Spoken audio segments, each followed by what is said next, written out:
Habis sukses aja nih kawan kita nih.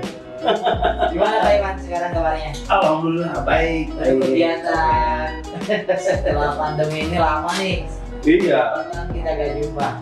Duh, ada kali ya dari pandemi kan tahun 2020 ya, Iya. bulan Maret. Bulan Maret. Bulan Maret. Sekarang 2021. 2021. Sekarang lagi 2022 di bulan Januari lagi. Yes. 2 tahun. 2 tahun. Ketemu Obed.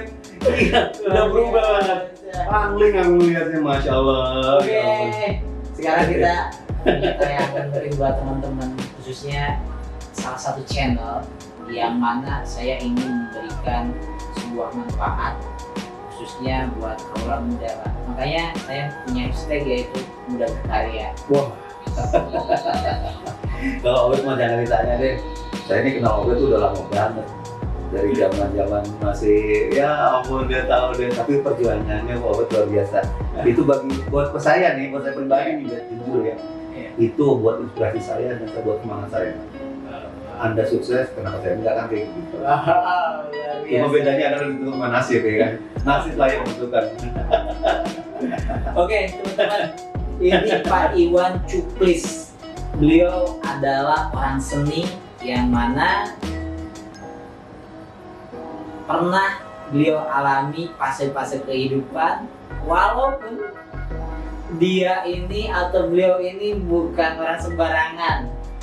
Beliau adalah seorang sutradara yang pernah membuat film-film di layar lebar seperti Perahu apa?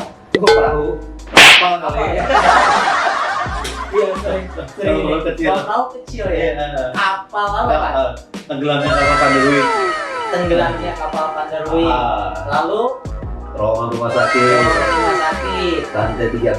Lantai 13. Lalu ada Yanlok. Jinlok. Dan yang terakhir, beliau juga pernah jadi aktornya, tampil sebentar di film Si Ido ini yang paling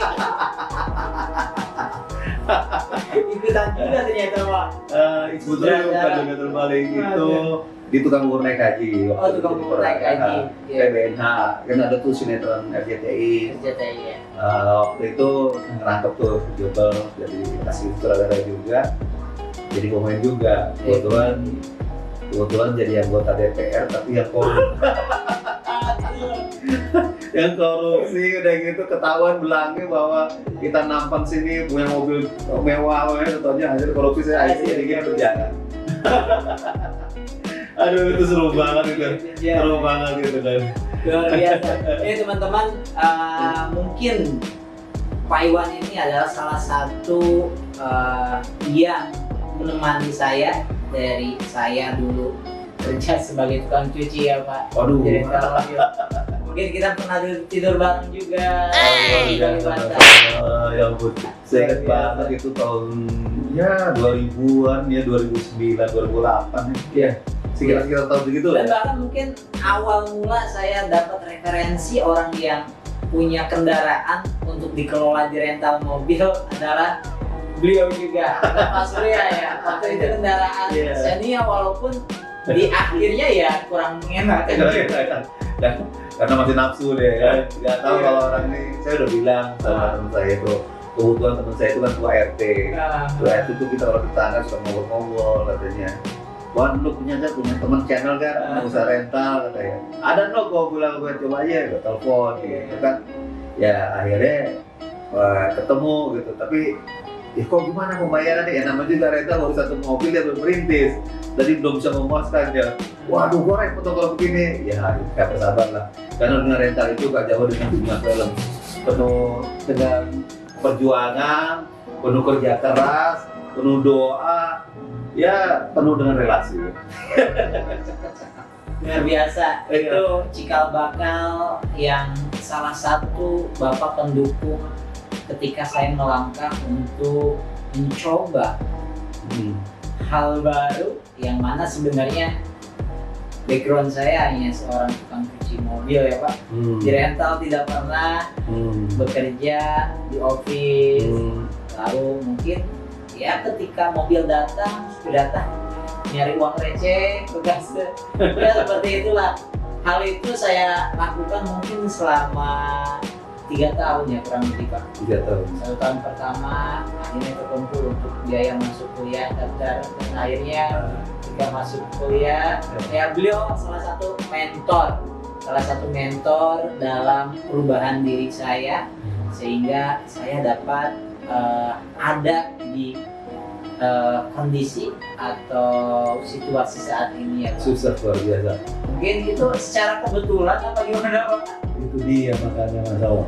Jadi kalau saya ngelihat si ini dulu namanya bukan Obed, dulu namanya Samsudin. Tahu nggak?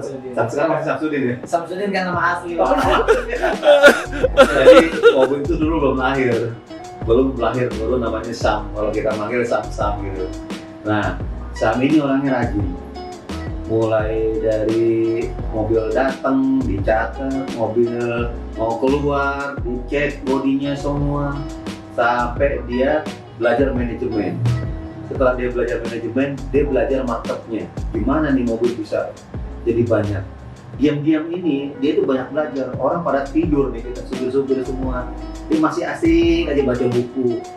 Terus yang saya salut lagi, Obed ini apa? Sholat tahajudnya rajin.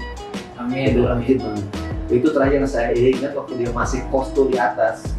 Dia waktu itu belum nikah deh. Belum nikah. Masih pakai celana pendek gitu kan. Udah gitu. Pak Iwan mana nih? Ada nih katanya. Bet, sini Pak Iwan ke kamar, Masya Allah. Dia penuh dengan tulisan-tulisan semangat. Seperti misal kerja keras, tak pernah mengkhianati hasil.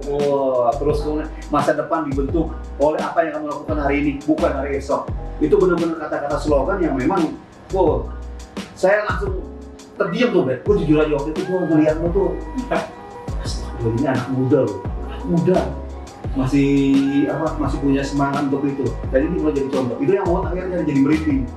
Ini bakal jadi orang sukses. Ini orang sukses dan orang konsisten. Ya benar. Waktu itu juga dia dengan abangnya sering ribut. Wah.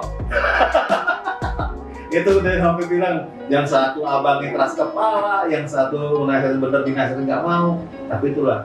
Jadi saya ngambil kesimpulan satu keluarga itu nggak ada yang sama watak sifatnya. Tapi itu dari situ proses akhirnya jadi pembentukan karakter. Si Obed ini akhirnya ngerti watak abangnya pun mengerti dia watak dia. Yang satu pendidikannya bagus, yang satu pendidikan begini. Nah itulah. Tapi mereka saling ingin kerjasama sekarang saling membutuhkan, saling mengisi kurang masing-masing. Itu yang jadi contoh buat teman-teman semua tuh. Buat Obed, tetap kayak gitu nggak apa-apa. Jadi jangan lu seperti kayak abang lu. Nah abang lu juga mungkin itu kayak lu kan kayak gitu. Nah ketika mereka bertengkar itu saya di tengah-tengah, apa sih kayak gitu bertengkar? Apa sih ini Pak Iwan, Udah nggak ada gunanya lo bertengkar kayak gini. Gue nggak suka gue bilang kalau ngeliat tuh pada bertengkar gini. Udah, ngalah lo sebagai adik. Malu juga jangan begitu kalau gitu. Saya marah pada waktu itu karena mereka sering bertengkar. Pertengkaran itu ya karena nggak jelas gitu. Tapi akhirnya Obed ini punya jiwa yang memang sabar ya, disebut sabar. Dan karena jiwa kita, karena di pendidikannya lebih tinggi, akhirnya dia lebih maklumi gitu. Jadi dia mempelajari psikologis karakter. Nah, pelan-pelan dari situ, akhirnya banyak lah namanya Obed ini. Sering sharing, sering curhat, sering Pak Iwan gimana nih? Ini bagaimana nih? Saya sebagai orang yang pernah lahir duluan, ngalamin, dia kasih arahan. Terus A, B, C, D bagaimana nih, efeknya bagaimana. Ya itu lepas dari itu masalah saran dipakai sama dia ya. Orang bilang nggak apa-apa, bagi saya yang penting saya udah mendatang yang terbaik buat saya. Kenapa? Karena yang dialami Obed itu pernah saya alami juga. Proses di mana manusia itu ada 3 mengalami masalah. Satu masalah di bawah, kemudian masa proses dan kemudian kejayaan sebenarnya turun lagi. Nah sekarang Obed ini lagi di atasnya, lagi istilahnya lagi berproses. Luar biasa ya teman-teman, ini Pak Iwan ini adalah sosok yang mungkin dalam kehidupan saya ini sosok yang luar biasa, yang selalu mengarahkan atau menjadi seorang mentor. Walaupun beliau bukan orang tua saya, tapi saya anggap sebagai orang tua karena beliau ini tidak ada rasa iri, tidak ada rasa benci, malah beliau ini selalu memberikan masukan-masukan yang positif, yang membangun, dan tentunya beliau yang memonitoring ketika saya salah alur mungkin ya Pak, salah jalur, Bet kesini lagi Bet. Dan tentunya yang beliau bicarakan tadi ya benar. Di awal-awal saya merintis usaha ini, saya ngerekrut itu pertama abang saya. Abang saya ibaratnya Si Komar. sejarahnya lahir beliau itu lebih awal. Itu sampai gara-gara kepala, aduh abang gue kayak begini, Pak Iwan gimana kita? Ya itu udah Tapi ya itu Pak, masukan dari Bapak yang menjadikan kita belajar untuk dewasa, belajar untuk tumbuh, sehingga saya selalu oke, ketika ini saya nggak mau ribut, nggak mau adu argumen, tapi yuk sama-sama nyari solusinya, sama-sama evaluasi kekurangan saya apa. Nah disitulah Pak kita sering dulu akhirnya kita ngikutin sampai sekarang yang mungkin nggak pernah terjadi lagi crash seperti ini. udah gede malu, udah mau jatuh juga, udah mau jatuh abangnya. Ya, Udah seperti kucing dan anjing itu ya awal-awal ya, saya akui lah itu. iya. Memang ya luar biasa proses kehidupan ini Pak. Iya. Tapi itu kan jadi indah ya namanya ya. Itu namanya jadi kalau kita kita flashback, kita kadang-kadang nunggu ibu dulu suka bertengkar sama abang gue, terus dilerai sama Pak Ituan, terus Pak kasih nasihatin gue. Ya itu benar-benar istilahnya ya bapak ya, istilahnya bukan apa ya, kita orang tua mungkin tidak enak kalau untuk sharing, tapi ada orang lain yang memang enak untuk sharing. Kenapa? Karena proses hidup itu kan belajar. Saya juga mesti belajar. Saya salut sama anak-anak muda yang mau kerja keras, sholatnya rajin, terus kemudian dipantang menyerah. Nah, dia nggak punya sifat iri. Kalau saya pribadi dari dulu tuh sama sekarang senang lihat orang sukses. Walaupun dia nggak ngasih apa-apa, tapi dia mengakui saya sebagai teman aja saya udah senang gitu. Saya cuma dikasih air putih aja udah senang sama dia gitu. Saya nggak minta apa-apa. Nah, kenapa? Karena saya ikhlas. Saya tulus, saya nggak punya pamrih apa-apa dan saya nggak punya kepentingan apa-apa, nggak punya niat apa-apa. Cuma senang kalau melihat orang lain itu sukses. Kenapa ya? Itulah satu kebanggaan, satu kebahagiaan kalau buat saya gitu. Mungkin orang yang lain beda dengan saya, tapi ya terserah itulah mereka. Tapi beliau ini bisa nilai mana orang yang bisa diajak diskusi, mana yang enggak, dia ini tahu. Kalau saya dicari terus saya hilang.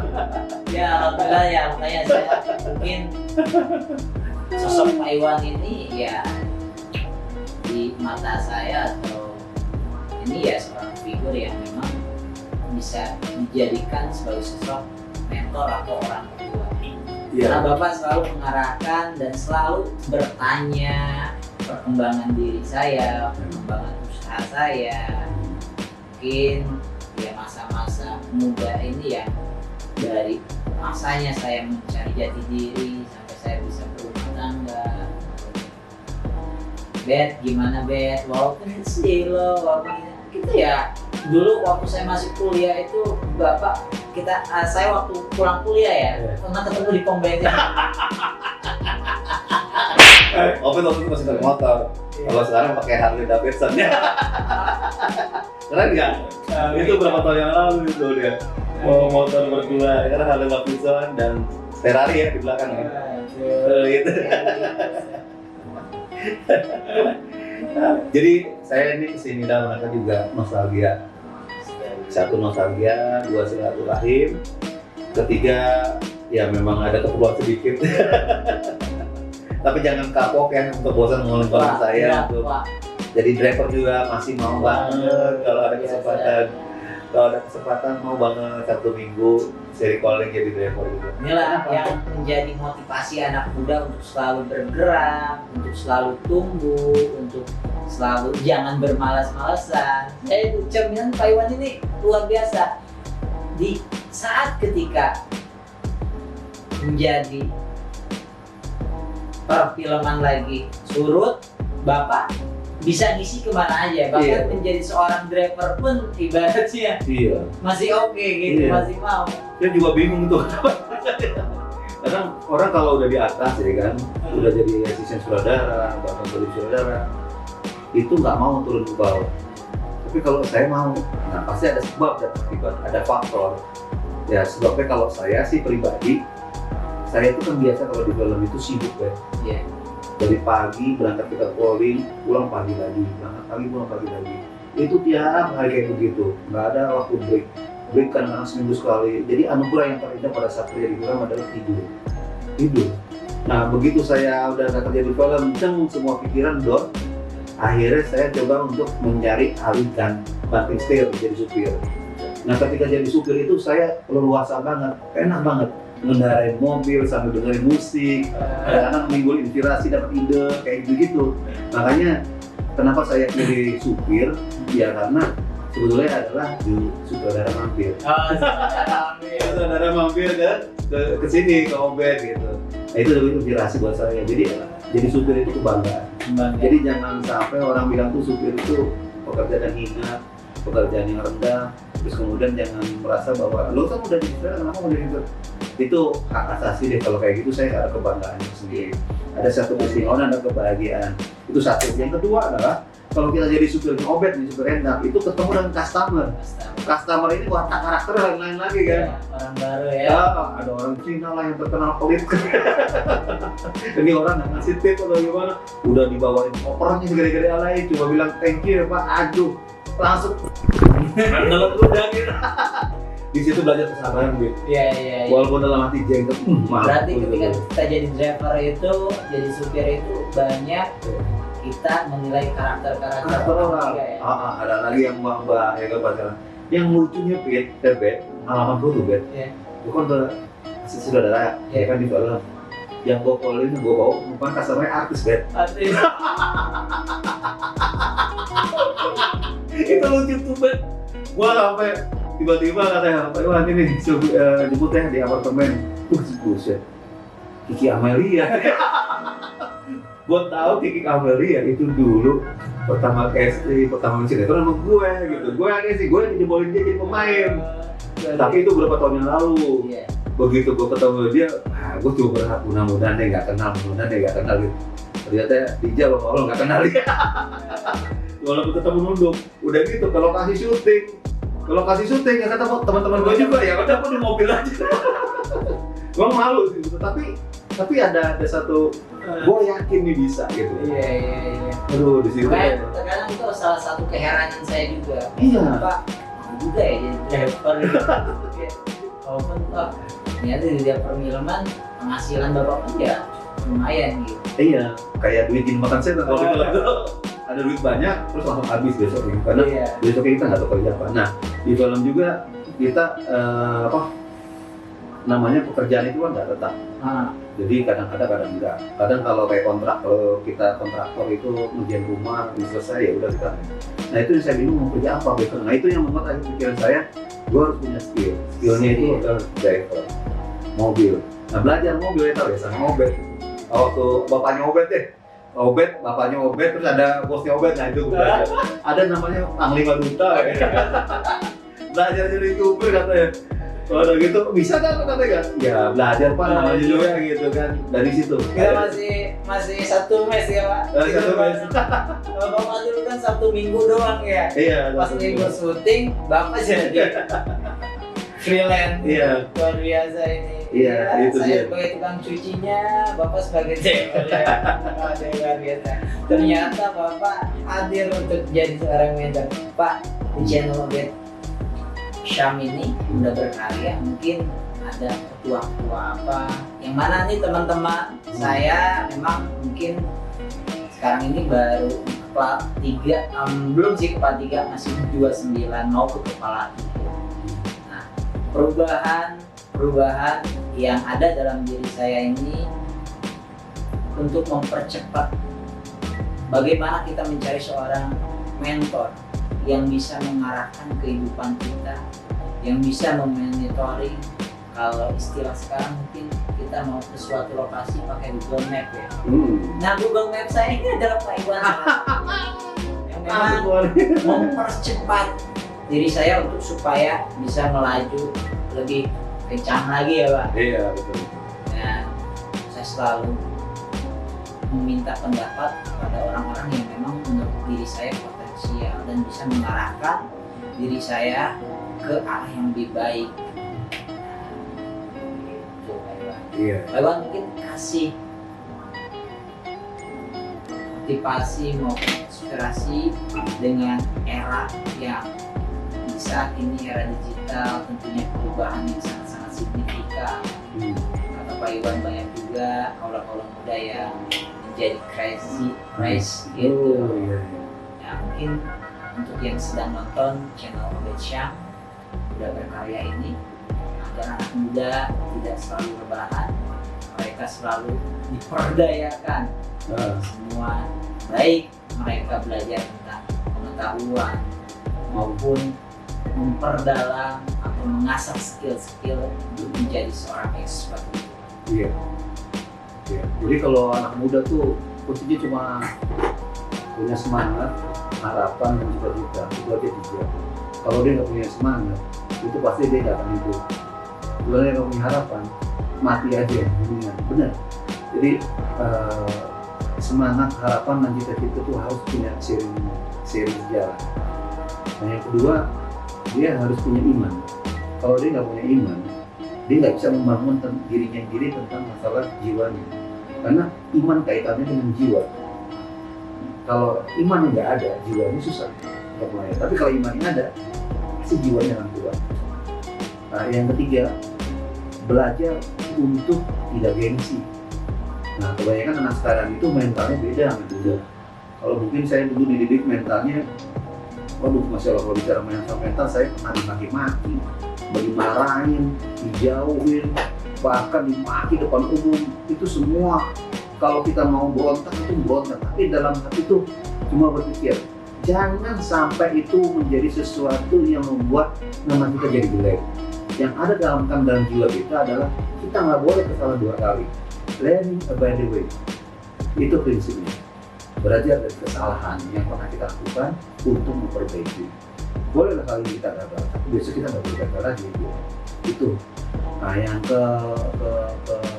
keempatnya adalah bahwa kita sebagai anak muda harus ngikutin teknologi. Kalau nggak kita gini, aduh kacau kita. Apalagi kalau dia malas gitu. Misalnya gini, aduh sekarang udah zamannya digital ya, semua serba handphone. Ya memang, udah zamannya sekarang. Kita nggak bisa ngelak dari zaman ini. Nggak mau belajar ya pasti dia nggak bisa. Tapi kalau mau belajar, dia harus bisa. Dia pasti akan mengikuti karena dari zaman ini pasti kesana kita teknologi makin lama makin canggih. Kalau dia nggak ikutin perkembangan, dia nggak bisa bikin, dia nggak bisa cekatan, waduh, itu pasti ke belakang aja gitu. Yang kelimanya, hidup jangan ketergantungan dari orang lain, tapi jadilah diri kita sendiri, be yourself. Jadi kita harus jadi diri kita sendiri, ya, biarlah orang yang lain yang menilai, tapi kita nggak boleh putus asa. Itu jauh dari kita. Yang keenamnya boleh paham. Luar biasa Pak. Berarti isinya daging semua.